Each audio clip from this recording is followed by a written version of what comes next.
Yo, what's up, guys? Welcome to the Awesemo.com GPP Core Show, presented by Jock Market.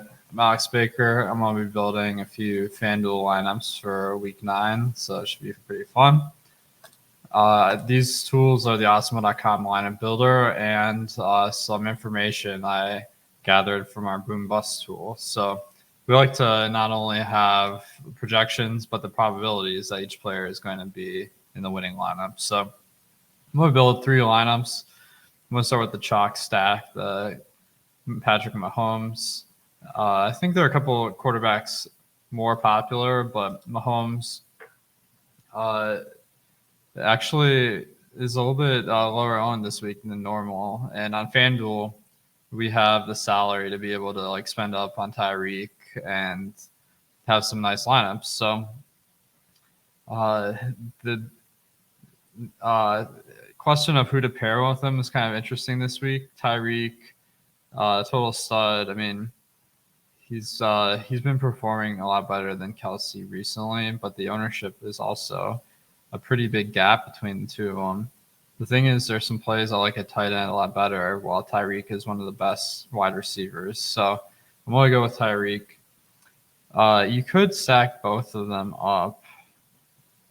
In fact, I don't think it's the craziest, but okay. So on the other side, we might want to consider a run back. Jordan Love is starting, so the probability that Green Bay has a big game is lower, but Davonte Adams still, he's really expensive. The points per dollar isn't great, but actually I think that this might be a better one not to stack up the other side, because Davonte Adams could have a good game and at 9K just get outscored by a lot of other players. So I'm just going to leave this stack as a single stack. Let's go to running back. Zeke seems to be in a good spot this week versus Denver, big home favorites. So I think that he's a solid play. And then I'll try to go a little bit more contrarian with my second running back. Javonte Williams is on the other side of that game, so I don't love that. This one's real off the board, but Mike Davis, his playing time is almost the same as Cordarrelle Patterson. Cordarrelle's been doing a lot better, but having a 2% owned guy that's on the field more than half the time for Atlanta on a chalk stack, that could be a difference maker. So I want maybe one of those guys in my chalk stack lineup. So the only thing is, I really prefer the sleepers at wide receiver. So let's go with wide receiver. I'll throw in Damian Harris instead. I think he's a safer bet. If New England has a big day, it's not hard to see him getting there. And then I'll throw in Tyler Boyd. Definitely the least hyped of Cincinnati's receivers, but they're in a good spot this week. And tight end, Kyle Pitts seems to be a good option for some leverage. He had kind of a rough week last week, but with no Calvin Ridley, stands in a pretty good spot. And then let's throw in a defense. I am running a little bit low on funds, so going to a cheap defense makes sense. I'll go with Kansas City's. I can't go with Kansas City defense because I have the stacks. Let's go with the Falcons. Trevor Siemian is starting with New Orleans, so that could go a lot of different ways. Jarvis Landry is a great value at wide receiver with no Odell Beckham Jr., so let's throw him in there. We got 6,600. So let me scroll through the list here and see who I can get. I don't have anyone on my short list offhand, but Cortland Sutton 6,700. Oops, that's 100 more than I can afford. So, all right.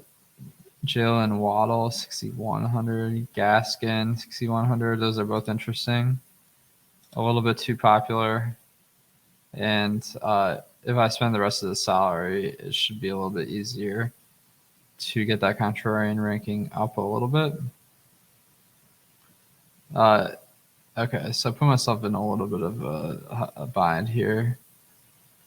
So I might have to make a tweak. How about instead of Pitts, we spend down a little bit, go to Jared Cook for the Chargers. A nice differential between ownership and optimal. Now I got 8K. I can afford Deebo Samuel. I think this San Francisco Arizona game is going to go a little bit under the radar, so that sounds good. Now, I did build a chalk stack, so I'm not expecting the contrarian ranking to be great. But I do have 2 sleepers in Cook and Boyd, so I think this lineup is fine, despite the fact that contrarian ranking is under 10%.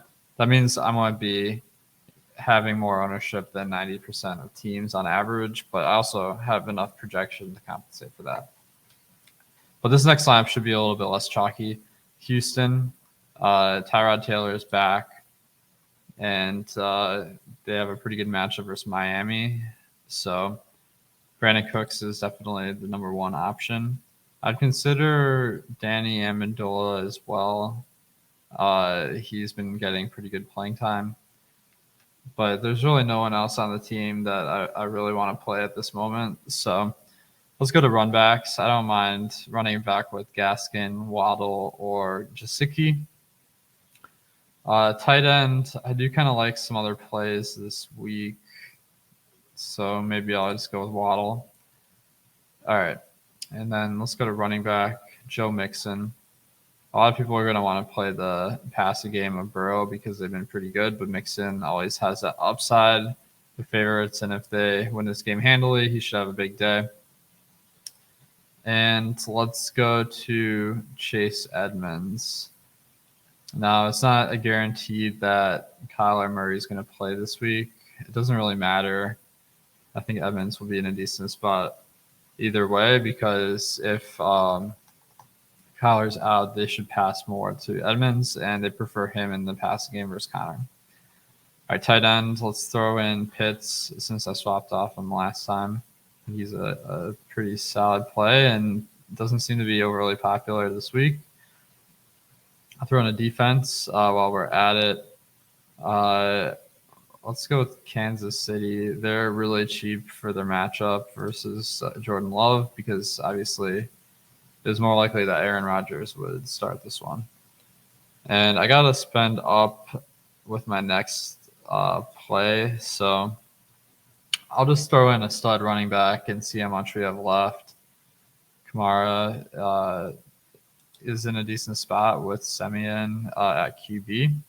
That leaves me just enough money for Nick Chubb.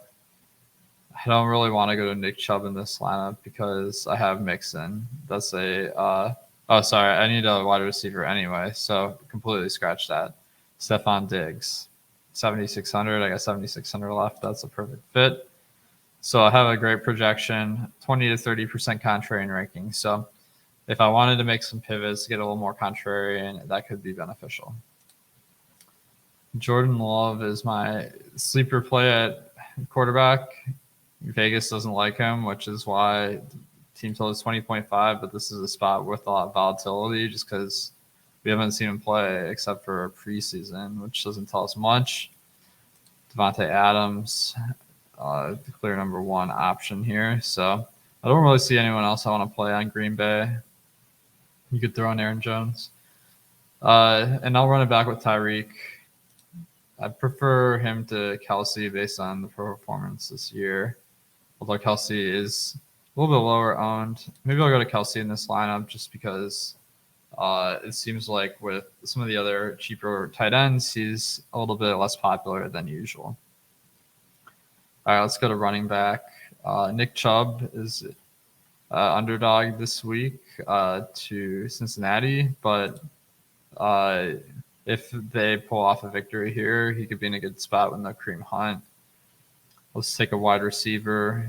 Deebo Samuel is someone that has been crazy good this year, and it's because he gets targeted so much. So I don't see any reason to lay off him. The weather in San Francisco is great this weekend, like very little wind projected, so that's encouraging as well. I'll save some money at tight end with Albert O. with Noah Fant, he should be in a pretty good spot to have a playing time bump. So that really makes him a great value this week. Miami versus Houston is kind of a spend up at defense, but they have the matchup versus Houston. I picked Tyrod in the other lineup, but that doesn't mean I don't like playing a defense against them because Houston as a whole is just pretty miserable. They were good in Tyrod's start, but still. And then at wide receiver, let's go with Kadarius Toney. He's a little banged up last game, so I expect him to play a little bit more this one. And fantastic player. I got 7,100 for a running back. I can go back to Damian Harris here. Or if there's a guy that's a little bit more, I could consider that. Ideally, I'd make a couple pivots and try to spend the rest of my money. Looks like Cordarrelle Patterson, 7K. That's interesting. Damian Harris. Both of them look about the same here. And then if I could save $100, I could go to Josh Jacobs maybe. But let's stick with Cordarrelle.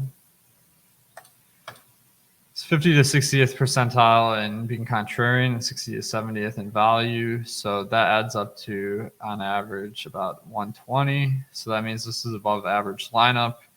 Ideally, I could make some pivots and get the value a little bit higher and make this even better. But you can see the projection on this one's 112 compared to 120 in the last one, 118. So it's a little bit lower. That's how we got the contrarian ranking up. It's always a balancing act, trying to get high value and being off the board a little bit. But it's a lot of fun to build these lineups. By the way, I mean, you can check out Jock Market. It's a different way to play fantasy because you can invest in these guys. So we have projections for how much each player is worth.